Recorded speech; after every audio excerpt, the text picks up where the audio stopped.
Muy bien, vamos a dar comienzo al taller de lectura, el encuentro número 11, donde vamos a trabajar eh, en el segundo capítulo del libro El concepto de la angustia, el apartado 2, que es el de la angustia subjetiva. Procedemos a leer y luego compartimos los pareceres. Cuanto más profunda es la reflexión con que uno se atreva a poner la angustia, tanto más fácil podría parecer el conseguir transformarla en culpa. Una buena advertencia, sin embargo, es la de que no nos dejemos engañar por determinaciones aproximativas, porque ningún más produce el salto, ni ningún más fácil facilita en verdad la explicación.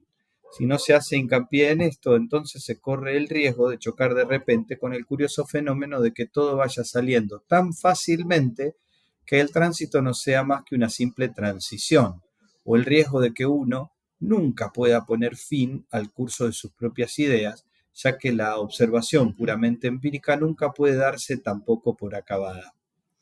Por más que la angustia se torne cada vez más reflexiva, no por eso deja de conservar la culpa que brota en medio de la angustia con el salto cualitativo, el mismo grado de responsabilidad que la de Adán, continuando la angustia en el mismo grado de ambigüedad que la caracteriza desde el principio. El pretender negar que todo individuo posterior tiene o ha de suponerse que tuvo alguna vez un estado de inocencia análogo al que disfrutó Adán sería algo como para sublevar a cualquiera y con el mismo motivo como para paralizar todo pensamiento. Porque en ese caso tendríamos un individuo que no era un individuo, sino que se relacionaba a su especie como un mero ejemplar. Y esto a pesar de que al mismo tiempo debería ser considerado bajo la determinación propia del individuo, es decir, de la culpabilidad. La angustia puede compararse muy bien con el vértigo. A quien se pone a mirar con los ojos fijos una profundidad abismal, le entran vértigos. Pero, ¿dónde está la causa de tales vértigos? La causa está tanto en sus ojos como en el abismo. Si él no hubiera mirado, si él no hubiera mirado hacia abajo, así es la angustia, perdón, la causa está tanto en sus ojos como en el abismo. Si él no hubiera mirado hacia abajo, así es la angustia, el vértigo de la libertad. Un vértigo surge cuando al querer el espíritu poner la síntesis, la libertad echa la vista hacia abajo por los derroteros de su propia posibilidad, agarrándose entonces a la finitud para sostenerse. En este vértigo la libertad cae desmayada. La psicología ya no puede ir más lejos, ni tampoco lo quiere. En este momento todo ha cambiado y cuando la libertad se incorpora de nuevo ve que es culpable. Entre estos dos momentos hay que situar el salto que ninguna ciencia ha explicado ni puede explicar. La culpabilidad del que se hace culpable en medio de la angustia es ambigua hasta más no poder. La angustia es una impotencia femenina en la que se desvanece la libertad. La caída, hablando en términos psicológicos, siempre acontece en medio de una gran impotencia. Y además, la angustia es una de las cosas que mayor egotismo encierra. En este sentido, ninguna manifestación concreta de la libertad es tan egotista como la posibilidad de cualquier concreción. Esta es, una vez más, la opresión que trae consigo el comportamiento ambiguo del individuo, su situación de simpatía y antipatía simultáneas. En la angustia reside la infinitud egotista de la posibilidad, la cual no le tienta a uno como una elección que haya que hacer, sino que le angustia, seduciendo con su dulce ansiedad. En el individuo posterior a Adán, la angustia es más refleja. Esto se puede expresar de otro modo, diciendo que la nada, que es el objeto de la angustia, parece que se torna más y más un algo. No decimos que de hecho se torne algo, o que realmente signifique algo, ni tampoco afirmamos que el puesto de la nada lo haya venido a ocupar el pecado o cualquier otra cosa. Porque aquí, respecto de la inocencia del individuo posadámico, sigue estando en vigor lo que se afirmaba acerca de la inocencia del mismo Adán. Todo esto solo existe para la libertad y solo existe en cuanto el propio individuo pone el pecado mediante el salto cualitativo. Por lo tanto, la nada de la angustia es aquí un complejo de presentimientos que se autorreflejan y aproximan insistentemente al individuo, si bien considerados de una manera esencial, todavía siguen significando una nada dentro de la angustia. Naturalmente, no se trata de una nada con la que el individuo no tenga nada que hacer, sino de una nada que está en comunicación vital con la ignorancia de la inocencia. Estos reflejos constituyen una predisposición que esencialmente no significa nada antes de que el individuo se haya hecho culpable. En cambio, al hacerse culpable, el individuo, mediante el salto cualitativo, constituyen el supuesto desde el cual el individuo se remonta más allá de sí mismo una vez que el pecado se presupone a sí mismo. Claro que este no se presupone con anterioridad a haber sido puesto, lo que sería una predestinación, sino solamente en cuanto es puesto. Ahora analizaremos más de cerca qué es ese algo que la nada de la angustia puede significar en el individuo posterior. Para el análisis psicológico representa verdaderamente el valor de algo. Pero este análisis no olvidará en ningún momento que quedarían invalidadas todas las consideraciones sobre el tema en cuanto se pusiera que el individuo se hacía culpable sin más con ese algo. Este algo que por consiguiente que significa por consiguiente el pecado original tomado en el sentido estricto, es a la consecuencia de la relación generacional. Bueno, nos detenemos un poquito acá para poder analizar y después vamos a ese apartado. A ver, voy a dejar de compartir, así nos vemos. Bien. Bueno, Una consulta. Hay una palabra ahí que usaste que es ego, ¿no? Y ahí no sé qué significa. egotista. ¿Sabes qué? Si me Egotista, apurás, yo tampoco sé qué significa. La leo en el sí. contexto de un egoísmo, pero no sé verdaderamente Sí, si yo es también eso. lo tenía como, cuando lo leías era como que lo contextualizaba así, como algo como muy personal y como hasta encapsulado en la propia visión, ¿no? Como que no poder verse desde la montaña, no sé.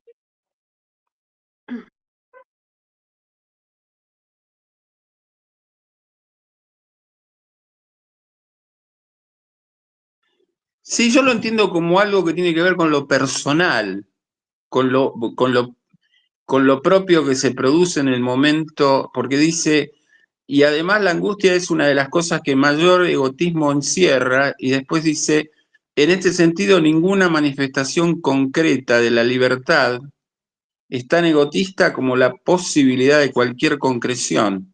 Me parece que tiene que ver con eso, con algo personal en el momento en que se produce, no sé si la decisión o el salto, algo que es propio de cada uno, ¿no?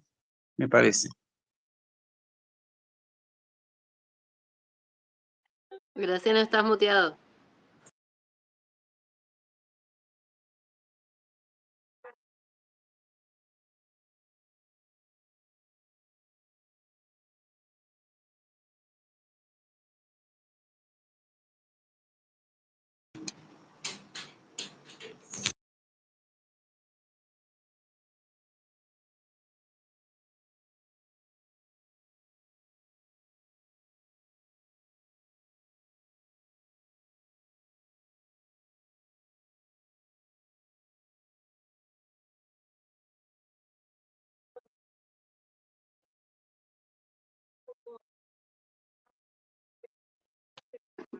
Graciano, no se te escucha. A ver. Qué boludo. Sí, No, solo te quería avisar que estabas muteado, veía que no. qué boludo. No, estaba hablando como un nabo. Les decía que, que ahí lo busqué y que egotista es similar, pero no es idéntico a egoísta. Significa aquel que no puede parar de hablar de sí mismo y que concede a sus propias experiencias vitales las más altas consideraciones, digamos, como es eso. Y es más parejo, dice acá la wiki, es más parejo el sentimiento que en el egoísmo, donde hay una visión más despareja entre lo que se da y lo que se recibe. El individuo le da, el individuo egotista le da a sus experiencias vitales la máxima autoridad. Acá yo creo que Kierkegaard sabe exactamente de qué está hablando cuando dice que la angustia vuelve al... No hay nada más egotista que la angustia, porque, bueno, el otro día en la jornada yo lo planteaba, que para mí Kierkegaard no para de hablar de sí mismo y de hablarse a sí mismo, ¿no?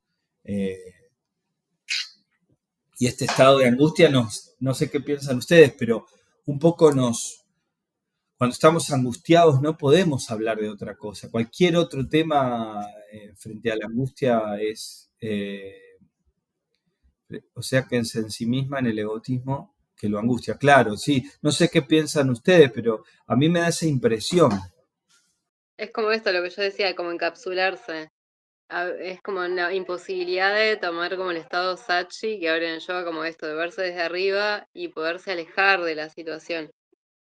Para pensar en perspectiva. En el momento, aunque te angustie, no sé, algo que sea muy nimio, muy mundano, hago comilla, comilla, comilla, es re fundamental, es como en el momento de la decisión. A pesar de que de afuera parezca algo chiquito, uno lo toma como re egotista, ¿no? Como no lo puedo pensar como algo que no sea gigante, porque es muy probable que haya muchas más cosas en juego por detrás. Está muy bueno como lo plantea. Sí, acá Y está esto Me parece que sí, y, en ese sentido creo leer también que es un cerrarse sobre sí mismo. O sea, me pasa a mí, me angustio yo, y bueno, y lo demás no. Entonces es como vos decís, me encapsulé, ¿no? por Ahí. eso está en el apartado no de la sé si lo angustia demás no, pero yo subjetiva, ¿no? sí, ya esto es una bocha. Es como, a veces, no, creo que es la diferencia con el egoísmo, que el egoísmo al otro no le pasa. Y el egotista es como, tal vez al otro le pasa, pero no me interesa porque no tengo tiempo mental para pensar en el otro. O sea, estoy muy en mí. Creo que esa es la diferencia que leíste en Wiki, como que el egoísta es yo más que los otros. Y el egotista es como, no puedo ni ver al otro, no sé ni qué es el otro porque estoy re en la mía, como re quemado. Bueno, como lo veo más en ese plan. Claro, es más desparejo el egoísmo, exactamente. Ahí una cosa interesante es que esto está en el apartado de la angustia subjetiva. Entonces, claramente, en la angustia subjetivada, la angustia genera esta situación de encierro. Ahora, se da acá quizás la frase más famosa de este texto, que es la angustia es el vértigo de la libertad, ¿no? O sea, esa angustia entendida subjetivamente solo puede compararse con el vértigo. Y ahí, ¿dónde está el vértigo? Se pregunta el escritor, ¿no? ¿Dónde está ese vértigo? ¿Está en los ojos o está en el abismo? Me parece hermosamente dicho, ¿no? Porque realmente hay un abismo en la angustia, ¿no? Y hay un vértigo. Y es ese mareo que uno experimenta antes de tener que tomar una decisión. Sí, sé. Por ahí no sé, quería preguntar si tiene que ver, porque justamente ayer estábamos leyendo a Hegel con unos amigos